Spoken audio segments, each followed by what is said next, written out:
अभी कुछ हो रहा है तो चलो डेरिवेशन करते हैं, फिर बैठ जाए।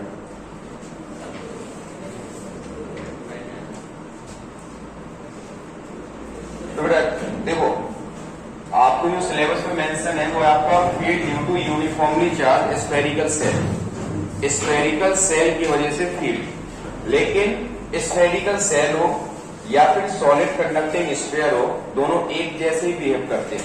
एक जैसे बिहेव करने का मतलब क्या हो गया? स्फेरिकल सेल का मतलब क्या होगा बेटा? स्फेरिकल सेल क्या होता है? एक हॉलो स्फीयर हो गया। स्फेरिकल सेल क्या बेटा? एक हॉलो स्फीयर है। तो सपोज कोई आपको हॉलो स्फीयर गिवन है, तो इस पर यदि आप चार्ज देंगे तो वो चार्ज कहां रिसाइड करेगा? Eight the surface of the sphere. इसकी जगह हम सॉलिड स्फीयर ले लें, लेकिन कैसा है वो आपका नेचर में? कंडक्टिंग है, मतलब मेटल का है या फिर वो कंडक्टिंग है नेचर में। और अब उस पर हम चार्ज देते हैं तो वो पूरा का पूरा चार्ज, किसी भी कंडक्टर में हम चार्ज देते हैं तो वो चार्ज कहां पर रिसाइड करता है? सरफेस पर। तो जब चार्ज आपका सरफेस पे ही रहना है, तो चाहे आपका सॉलिड कंडक्टिंग स्फीयर हो या फिर आपका यूनिफॉर्मली चार्ज स्फेरिकल सेल हो, दोनों का बिहेवियर एक ही जैसा होता है। ठीक है, हम क्या चाहते हैं कि हमने मान लिया कि इस स्फीयर पर हमने प्लस क्यू चार्ज दिया है। इस स्फीयर पर चार्ज क्या दिया बेटा? प्लस क्यू चार्ज दिया है। इस स्फीयर की वजह से डिफरेंट रीजन पर इलेक्ट्रिक फील्ड निकालनी है। हम इलेक्ट्रिक फील्ड निकालेंगे due to this sphere at any point outside the sphere या outside the spherical shell, at the surface of the shell and inside the cell. तो हम मान लेते हैं सपोज कि consider a sphere, consider a spherical cell of radius r, a charge plus q is uniformly distributed over the surface of the cell, uniformly distributed over the surface of cell. We want to find electric field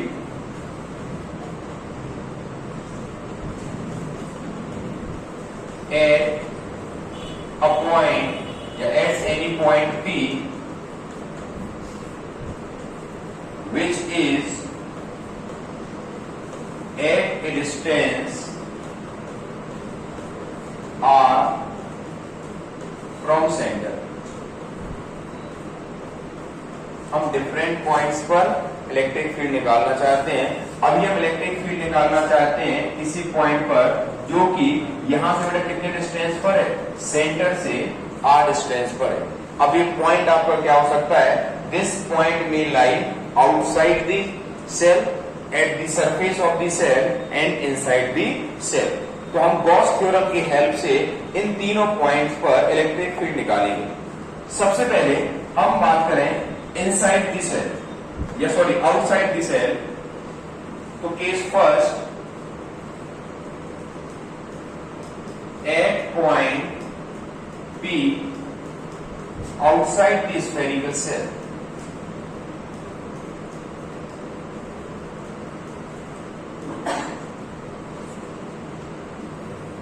suppose बेटा ये sphere है, sphere से P point पर हमें electric field निकालनी है जो कि इसके सेंटर से बेटा कितने डिस्टेंस पर है? R डिस्टेंस पर है।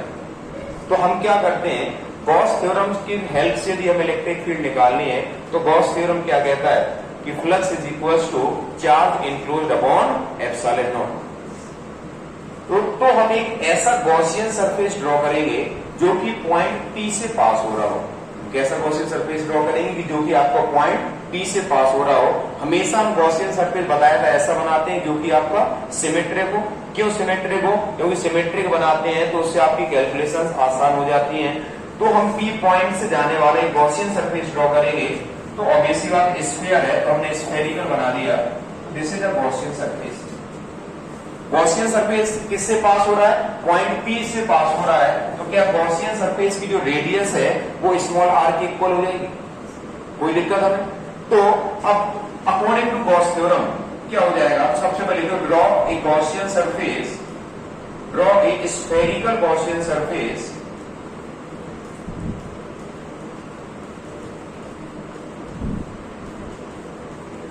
passing through point P, passing through P.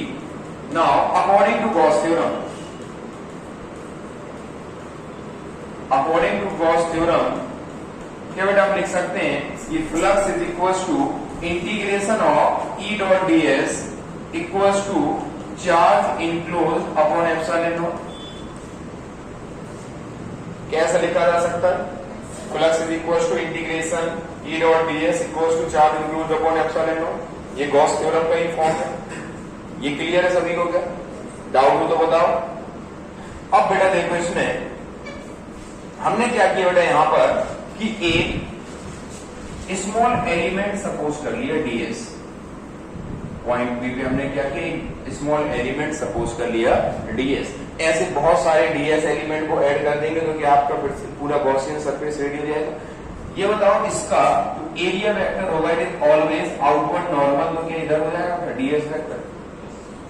Electric field इससे जो पास हो रही होगी तो क्या इलेक्ट्रिक फील्ड की डायरेक्शन भी बेटा कैसी होगी? पॉजिटिव चार्ज, इलेक्ट्रिक फील्ड भी इसी तरह आ रही होगी। इस पॉइंट से इलेक्ट्रिक फील्ड भी बेटा ऐसे ही पास हो रही होगी। तो क्या यहाँ पर इलेक्ट्रिक फील्ड और एरिया वेक्टर के बीच में जो एंगल है बेटा वो एंगल जीरो है? एंगल जीरो की नहीं, जब बेटा वो एंगल जीरो है तो बताओ इसे हम आगे क्या लिख सकते हैं? It can be written as E ds cos zero is equals to charge enclose. बताओ मुझसे इस केस में गॉसियन सरफेस के द्वारा बताओ कितना चार्ज इनक्लोज्ड है? गॉसियन सरफेस के द्वारा कितना चार्ज इनक्लोज्ड है? Charge enclosed bye Gaussian surface कोई नहीं? तो बहुत आसान है, दिख रहा है। हम ये बताओ इस गॉसियन सरफेस के अंदर ही क्या पूरा आपके स्फेरिकल सेल है जिसकी वजह से हम इलेक्ट्रिक फील्ड निकालना चाहते हैं? पूरा का पूरा स्फेरिकल सेल क्या इस गॉसियन सरफेस के अंदर है? अरे घूमो की तरह तो बैठे हो कि नहीं समझ में आ रहा है? इधर कृष्णा समझ में आ रहा है? लग तो नहीं रहा कि समझ में आ रहा है। इधर अभी बात है कि net flux is equal to charge enclosed upon epsilon naught. यदि कोई आपका ये सरफेस हो गया, सरफेस के अंदर Q और 2Q है तो क्या आप answer 3Q upon epsilon not बता देते हैं? यदि ये आपका -2Q और Q होता तो क्या आपका -Q अपॉन एप्सिलॉन नॉट आपको नहीं पता है? चार्ज इनक्लोज्ड क्या होता है कि गॉसियन सरफेस के अंदर कितना चार्ज है। यहां पर आपने गॉसियन सरफेस ये बनाया, कौन सा वाला? ये जो बाहर आपका पॉइंट P से पास हो रहा है। तो इस गॉसियन सरफेस के अंदर चार्ज कितना है? क्या पूरा का पूरा स्फीयर जिसको आपने चार्ज दिया है ये पूरा स्फीयर ही इस गॉसियन सरफेस के अंदर है? जिसकी वजह से आप इलेक्ट्रिक फील्ड निकालना चाहते हैं क्या पूरा का पूरा स्फीयर जो आपका ये गॉसियन सरफेस के अंदर है? नहीं है क्या गॉसियन सरफेस के अंदर? जब ये खुद पूरा गॉसियन सरफेस के अंदर है और आपने क्यू चार्ज किसको दिया? स्फीयर को ही तो दिया ना, और वो पूरा का पूरा स्फीयर आपको गॉसियन सरफेस के अंदर है तो चार्ज इनक्लोज्ड है वो आपको क्यू ही तो हो जाएगा। जब गॉसियन सरफेस ने कितना चार्ज इनक्लोज किया तो ये पूरा का पूरा चार्ज किसके ऊपर है? स्फेरिकल सेल के ऊपर है, और स्फेरिकल सेल आपका पूरा गॉसियन सरफेस के अंदर है तो ऑब्वियसली बात है चार्ज पूरा का पूरा इनक्लोज्ड है अपॉन एप्सिलॉन नॉट। ई बेटा बाहर आ गया, integration of ds is equal to Q upon epsilon naught. ये बताओ it can be written as E into integration of ds। Integration of ds कौन बता सकता है बेटा क्या होगा? इंटीग्रेशन ऑफ ds बता दिया था कि ds जो एलिमेंट ले रहे हो किसके एलिमेंट ले रहे हो? गॉसियन सरफेस का। सभी एलिमेंट्स को मिला देंगे तो क्या वो पूरा का पूरा गॉसियन सरफेस बन जाएगा? गॉसियन सरफेस आपका एक स्फीयर है जिसकी रेडियस कितनी है? r। तो पूरा एक स्मॉल एलिमेंट का एरिया ds है तो पूरे का एरिया कितना हो जाएगा? 4 pi r square is equal to कितना हो गया आपका? Q upon epsilon naught. क्या इलेक्ट्रिक फील्ड की वैल्यू बेटा कितनी हो जाएगी? Q upon 4 pi epsilon naught into r square. और इसके सिंप्लीफाई करके लिखूं तो बेटा ये हो गया 1 upon 4 pi epsilon naught Q upon r square और KQ अपॉन r स्क्वायर। क्या ये रिजल्ट आपको कहीं देखा हुआ लग रहा है? Equal to KQ upon r square कब देखा बेटा? Electric field due to point charge. किसी पॉइंट चार्ज की वजह से r डिस्टेंस पे इलेक्ट्रिक फील्ड क्या होती थी, KQ/r²। इसका मतलब जो आपका स्फेरिकल सेल है, जो आपके स्फेरिकल सेल है, ये आउटसाइड पॉइंट के लिए कैसे बिहेव कर रहा है कि पूरा का पूरा चार्ज उसके सेंटर पे कंसंट्रेटेड है। अरे बात, हमारी पॉइंट चार्ज की वजह से r डिस्टेंस पर इलेक्ट्रिक फील्ड की वैल्यू कितनी आई थी, क्या KQ/r² नहीं आई थी। तो अब इसकी वजह से हम इस स्फेरिकल सेल की वजह से r डिस्टेंस पर इलेक्ट्रिक फील्ड निकालना चाहते थे और उस स्फीयर पे चार्ज q था, तो रिजल्ट हमारा बिल्कुल वैसे ही आ गया जैसे कि हम पॉइंट चार्ज की वजह से r डिस्टेंस पर इलेक्ट्रिक फील्ड निकालते हैं। तो अभी इसी बात है, आउटसाइड पॉइंट के लिए क्या स्फेरिकल सेल एक पॉइंट चार्ज की तरह बिहेव कर रहा है, और वो पॉइंट चार्ज कहां रखा हुआ है, एट सेंटर O। ये बात क्लियर है। तो आउटसाइड पॉइंट के लिए जो इलेक्ट्रिक फील्ड है, it is inversely proportional to r²। अब इसके आगे देखो, ये केस सेकेंड हम सरफेस पे निकालना चाहते हैं। सरफेस का मतलब बेटा क्या हो गया, बताओ स्मॉल r की वैल्यू कितनी हो जाएगी, जल्दी सरफेस पे निकालना चाहते हैं, बताओ स्मॉल r की वैल्यू क्या हो जाएगा।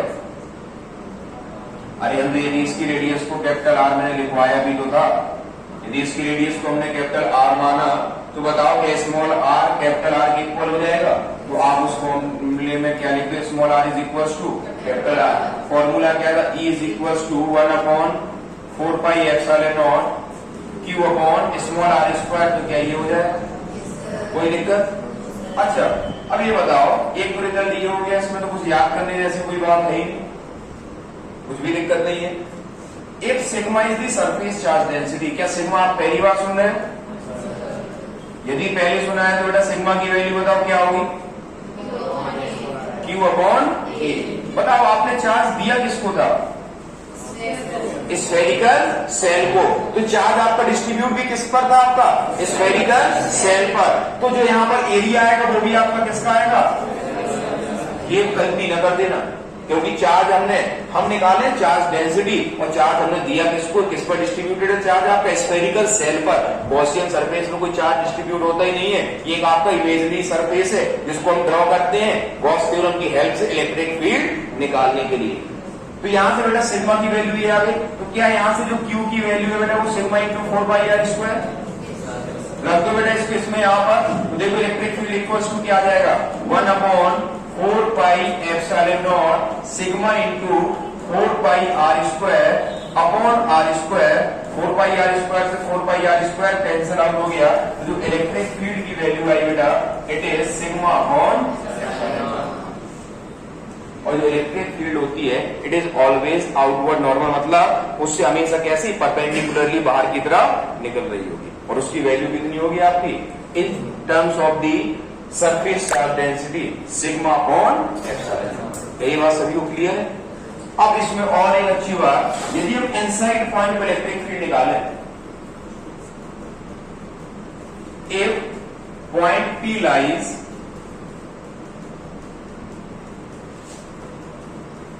इनसाइड स्फेरिकल सेल, यदि स्फेरिकल सेल के अंदर बेटा पॉइंट P लाई कर रहा है और उस पॉइंट पर इलेक्ट्रिक फील्ड निकालनी है, तो देखो क्या हो जाएगा, ये आपका स्फेरिकल सेल है बेटा, चार्ज आपने पूरा किसको दिया, स्फेरिकल सेल को दिया, तो क्या ये पूरा का पूरा चार्ज इसके सरफेस पे डिस्ट्रीब्यूटेड हो जाएगा। क्या इस स्फीयर के अंदर कोई चार्ज होगा, क्या इस स्फीयर के अंदर कोई चार्ज होगा, अरे बेटा हॉलो स्फीयर है, वहां चार्ज का तो कोई मतलब नहीं है, और सॉलिड भी होता है और कंडक्टर है तब भी उसके अंदर कोई चार्ज नहीं होता है। अब हम बेटा इलेक्ट्रिक फील्ड निकालना चाहते हैं पॉइंट P पर, जो कि इसके सेंटर से r डिस्टेंस पर अब भी है, लेकिन now this point is inside the spherical cell. कहानी वही है, गॉस थ्योरम की हेल्प लेनी हमें, तो अगेन हम एक गॉसियन सरफेस ड्रॉ करेंगे which is passing through point P। हमने अगेन क्या किया बेटा, एक गॉसियन सरफेस ड्रॉ किया जो कि कहां से पास हो रहा है बेटा, पॉइंट P से, और हमने गॉस थ्योरम अप्लाई कर दिया। तो according to Gauss theorem, according to Gauss theorem E dot ds is equals to charge enclosed upon epsilon naught. इसकी वैल्यू तो बेटा वही हो जाएगी, E इंटीग्रेशन ऑफ ds अब मुझे इस केस में बताओ चार्ज इनक्लोज कितना होगा? गॉसियन सरफेस के अंदर कितना चार्ज है? क्यों है जीरो? वहां कोई चार्ज ही नहीं है, पूरा चार्ज तो कहां पर था? सरफेस पर। और ये सरफेस के इस गॉसियन सरफेस के अंदर आ रही है? नहीं आ रही है। Hence charge enclose by the Gaussian surface is zero. तो बताओ इलेक्ट्रिक फील्ड की वैल्यू भी कितनी हो जाएगी? तो इलेक्ट्रिक फील्ड बेटा मैक्सिमम कहां पर है? इलेक्ट्रिक फील्ड आपकी मैक्सिमम है एट दी सरफेस। सरफेस पे मैक्सिमम है, उसके बाद क्या हो जाएगी आपकी? जैसे इनसाइड आएंगे तो electric field becomes zero.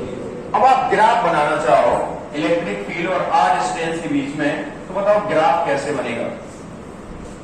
Distance कहां से ले रहे हैं बेटा? हम सेंटर से डिस्टेंस ले रहे हैं। तो ये बताओ अप टू इनसाइड जब तक आपका डिस्टेंस रहेगा और इनसाइड पॉइंट तक इलेक्ट्रिक फील्ड हमेशा क्या होनी है? जीरो। तो ग्राफ आपका ऐसे रहेगा।